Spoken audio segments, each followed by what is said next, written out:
On the last day of the world, I would want to plant a tree. What for? Not for the fruit. The tree that bears the fruit is not the one that was planted. I want the tree that stands in the earth for the first time, with the sun already going down and the water touching its roots, in the earth full of the dead, and the clouds passing one by one over its leaves.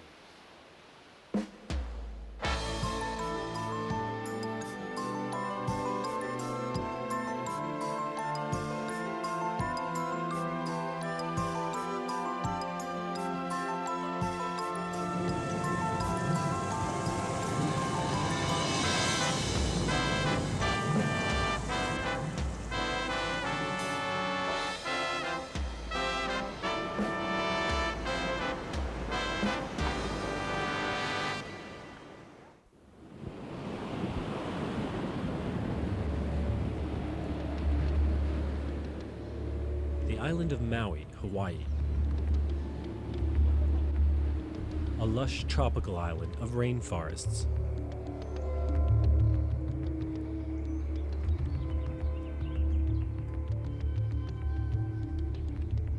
Pineapple plantations.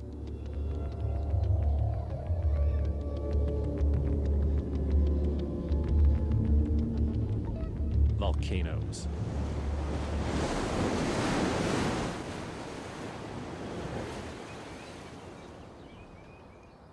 W.S. Merwin moved to Maui in 1979. A Pulitzer winner and author of 24 books, Merwin is recognized as one of the most distinguished poets of our time. For 4 decades, Merwin has written about man's alienation from nature. His recent poems often voice fierce complaints about the destruction of the environment and the loss of the native culture of Hawaii. What could you hope to achieve with political poems about things you don't like going on here in Hawaii? I'm very pessimistic. I mean, to put it at its bleakest, I don't know that anything we do is of any importance anymore. I mean, I think we may have gone so far in overpopulation, in pollution, in depletion of resources, in the way we look at the world and how we've acted accordingly, that there may be no way back. On the other hand, it's unthinkable that one does not, if one loves the earth and if one has a respect for life and cares about it, it's unthinkable that one doesn't do everything one can as long as possible, you know, without thinking about whether one is going to succeed or not, or whether there's any hope or not. You don't, after a while, you don't, you know, if your mother's dying of cancer, you know she's dying, and you know she has cancer, and you know she's very old and she's going to die anyway, but that doesn't make you shrug your shoulders and walk away from her and say, well, let the old girl kick off when she gets around to it. You know? You don't do that. If you feel that way about the earth, even though you think you may be the cancer, you know, you do everything possible to stop it. I mean, it seems to me that the Hawaiians tell us that that's a sacred island, and that island is supposed to be one of the great places like that in the whole of the Pacific. It is, according to the Hawaiians, it is one of the manifestations of the god Kanaloa, who is the god of the sea, god of death, and was originally probably the oldest creation figure in the Pacific. And it's not a symbol of Kanaloa, it is one of the presences of Kanaloa. That island is Kanaloa. So when the ex-Marine says earlier today, what do you want the island for, to live on, you know? I mean, the island is a thing in itself. I mean, it doesn't require his judgment or anyone else's as to its value. What is the value of a human being? You know, all of literature and all of the arts has been trying to say that, hasn't it, right from the beginning?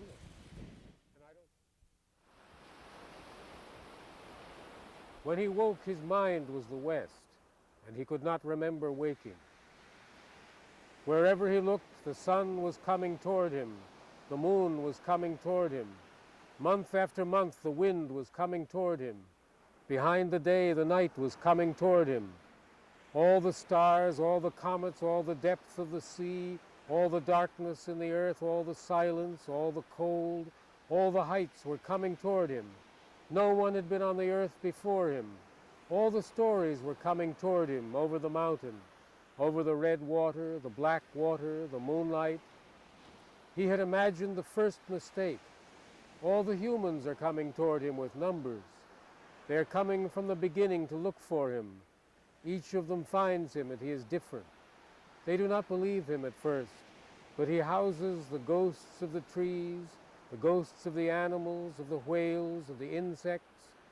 He rises in dust, he is burning, he is smoke. Behind him is nothing. He is the one who is already gone. He is fire flowing downward over the edge. He is the last. He is the coming home. He might never have wakened.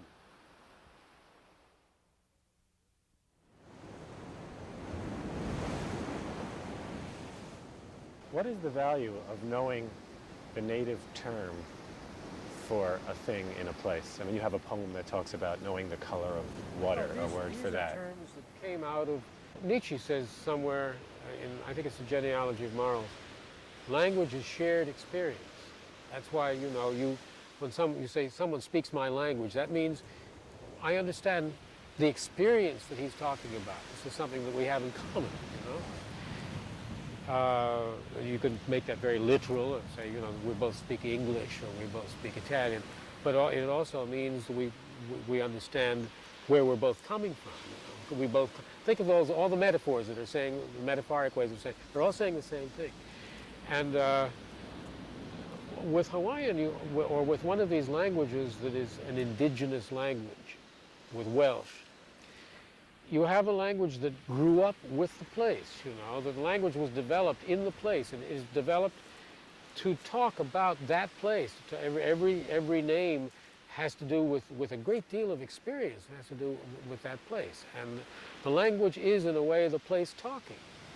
And when invaders or appropriators come to the place, they don't have a language for the place in that same sense, and they never will have it. So that we can speak English about Hawaii, but we cannot talk about Hawaii the same way Hawaiians can talk about Hawaii. The long waves glide in through the afternoon while we watch from the island, from the cool shadow under the trees where the long ridge, a fold in the skirt of the mountain, runs down to the end of the headland.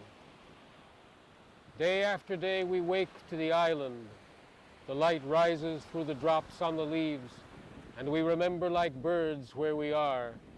Night after night we touch the dark island that once we set out for, and lie still at last with the island in our arms, hearing the leaves and the breathing shore. There are no years anymore, only the one mountain, and on all sides the sea that brought us.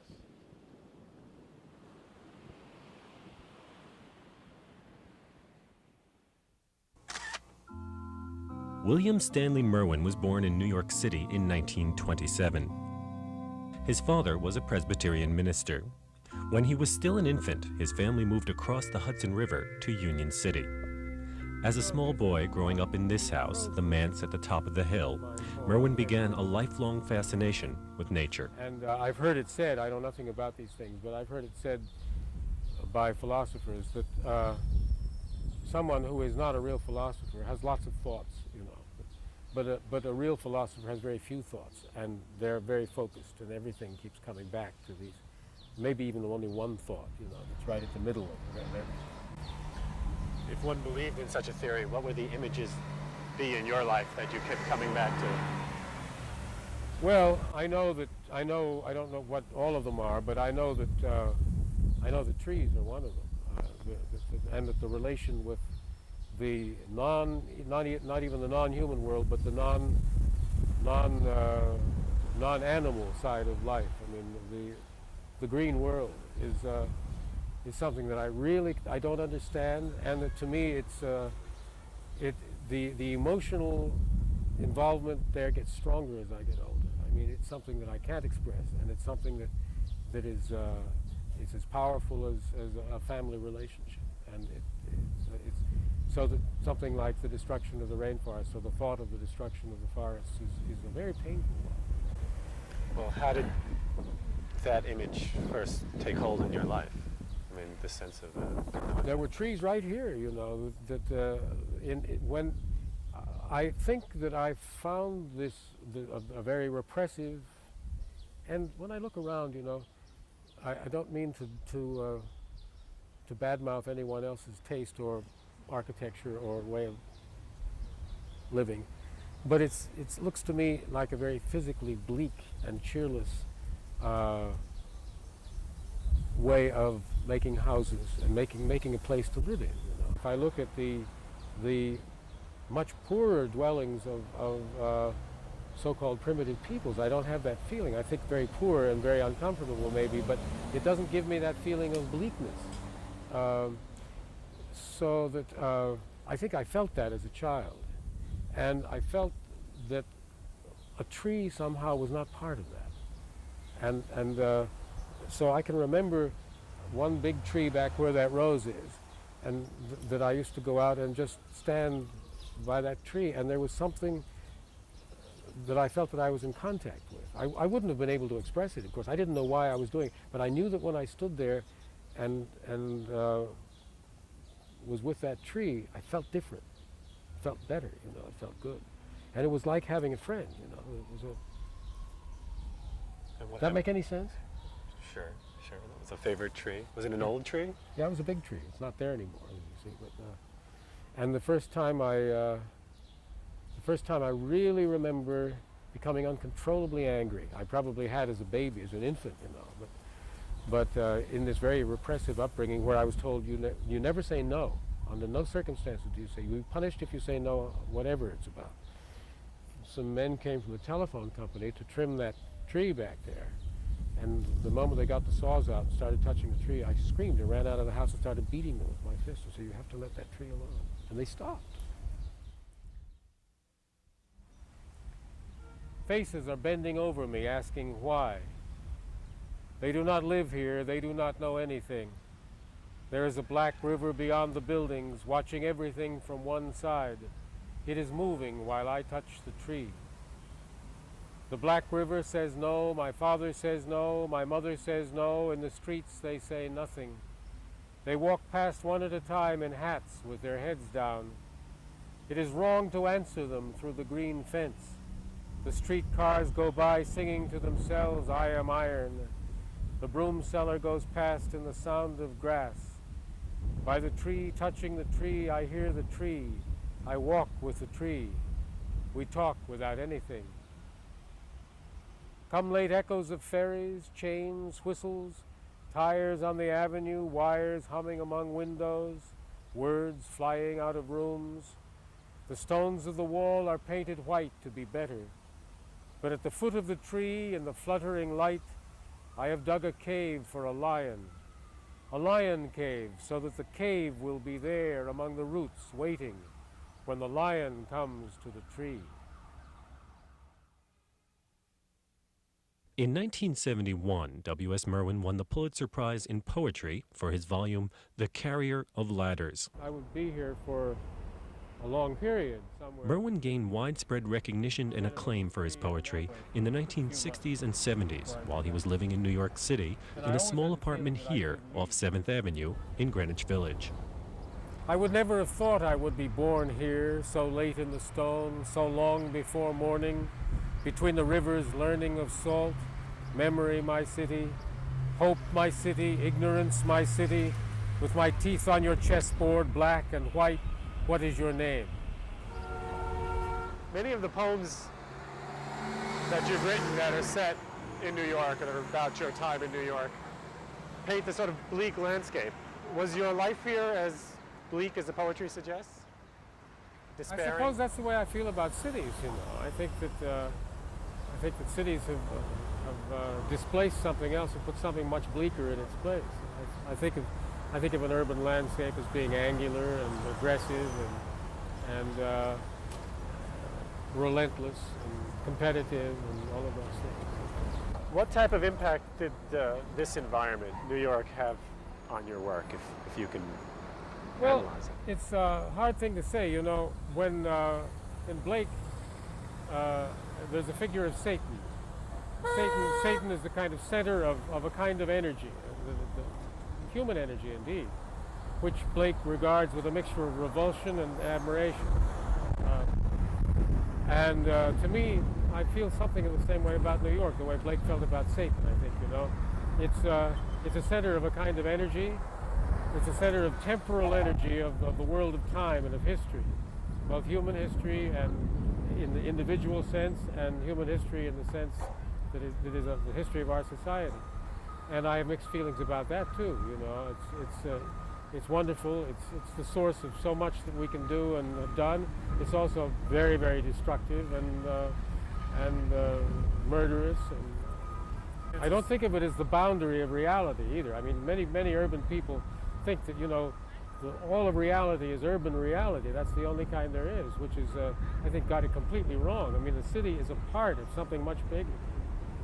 I think what's happening in the rainforest and the heat in the cities is making that clear.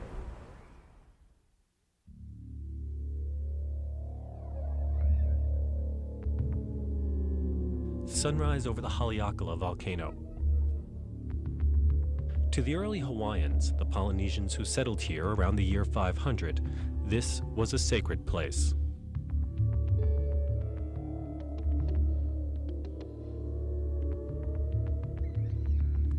Altars were built for the worship of gods and spirits who lived in the crater. The umbilical cords of newborn babies were tossed into the pits on the crater floor so that the children would grow up righteous and strong. Are the myths of the Hawaiians your myths? I mean, do you actually believe in what they feel is sacred, or are they just literary myths for you? I don't think that those are the only choices, you know. Myths are a way of saying something about the way it feels to exist, the way it feels to be alive. And the myths of the Hawaiians represent the way it felt to Hawaiians, what they felt was the meaning of their being here in this place. They're very much anchored to this place. They're very, very important in that respect. Early one year, 2 ships came into the foot of the mountain from the sea in the first light of morning. We knew they were coming, though we had never seen them. They were black and bigger than houses, with teeth along the sides, and it is true they had many arms and cloaks filled with wind. Clouds moving past us, but they were not clouds. Trees stopping before us, but they were not trees. Without having ever seen them, we knew. Without having ever seen us, they knew. And we knew they knew each other in another place they came from, and they knew that we knew that they were not gods. They had a power for death that we wanted, and we went out to them taking things of ours that they would surely need. This was a very, very important coast because it faced Tahiti. It faced Kaho'olawe, which was the sacred island, and this was very, very important.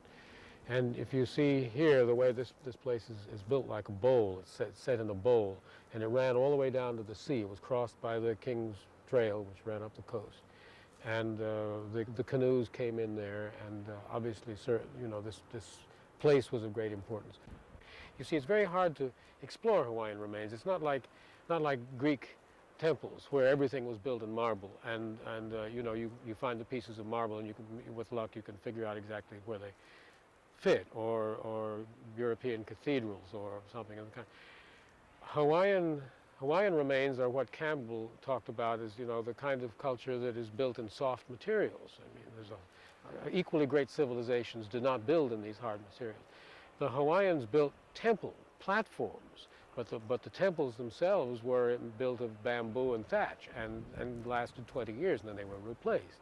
The archaeological work that's been done here was extremely cursory, and it's been very superficial so far. Its importance is unquestionable, and of course the original plans 10 or 15 years ago, the developers also want to develop this whole coast. You can hear the sound of the development half mile from here. They're building more of their ghastly big hotels. But the result is that this bit of coast is full of remains, many of which have barely been explored.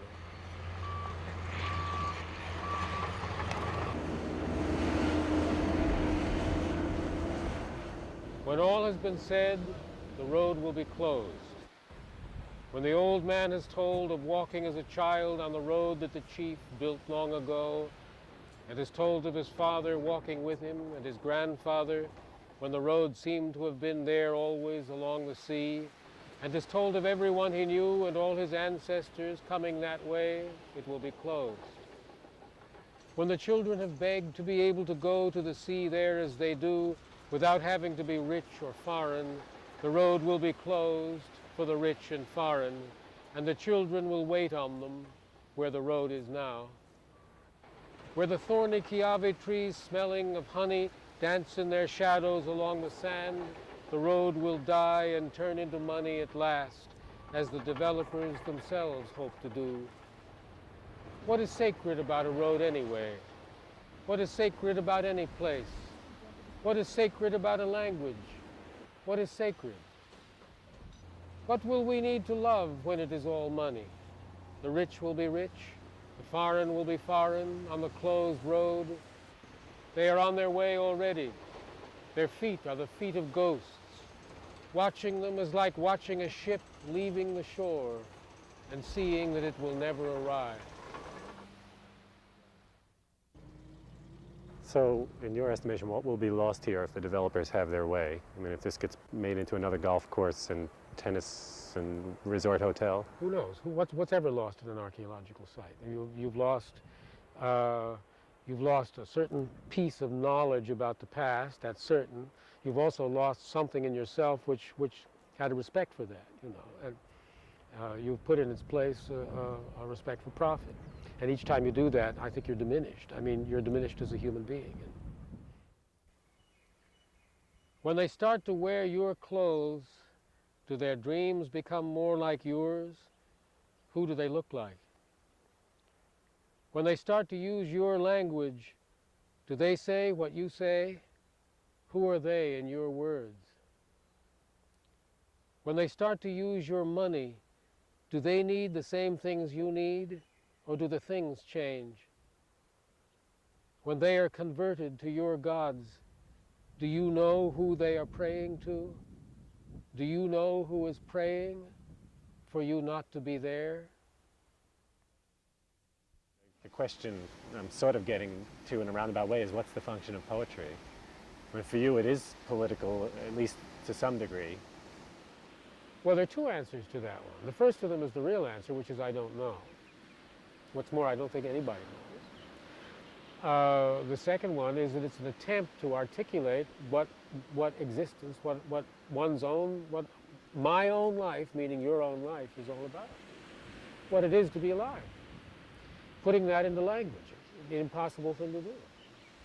It's the full, total use of language, a total commitment, a commitment to the total use of language, which, no other kind of writing is. And insofar as any other kind of writing approaches a total use of language, you start saying it's poetic, don't you? When you get to the great passages of Faulkner or the Psalms, you say they're poetic. They are. I mean, they're poetry in that sense. And it's natural for you to write about where you are. I mean, would you imagine yourself writing poems about the Sioux, Native Indians? Well, you see, I've written very little about the Hawaiian thing, because I don't think that I can simply appropriate Hawaiian mythology and use it at my convenience. I don't have any right to do that. My forebears are European, and I can ransack the European one as I like, whether it's Welsh or Greek or anything else, if it seems relevant. Hawaiian, I feel I have to, I don't know, I have to be very close to it in some way. I felt very close to Kanaloa in some ways. But you'll always be an outsider here. Always, yeah. Doesn't bother you? I'm an outsider everywhere. I'm an outsider. I was born in New York, and the first Merwins came over in 1631 from Wales, but I'm still an outsider. It was other people who lived on that continent first, and we stole it from them. What effect would you like your poetry to have on your readers, and how would you like them to read your work? I would like it to make them feel that it had helped them to come awake to something, that they needed. And having wakened it, they stayed awake to it. Is that too much to ask? This is what I have heard. At last the wind in December lashing the old trees with rain, unseen rain racing along the tiles under the moon, wind rising and falling, wind with many clouds, trees in the night wind. After an age of leaves and feathers, someone dead thought of this mountain as money and cut the trees that were here in the wind, in the rain at night. It is hard to say it. But they cut the sacred ohias then, the sacred koas then, the sandalwood and the hollas, holding aloft their green fires, and somebody dead turned cattle loose among the stumps until killing time. But the trees have risen one more time, and the night wind makes them sound like the sea that is yet unknown. The black clouds race over the moon. The rain is falling on the last place.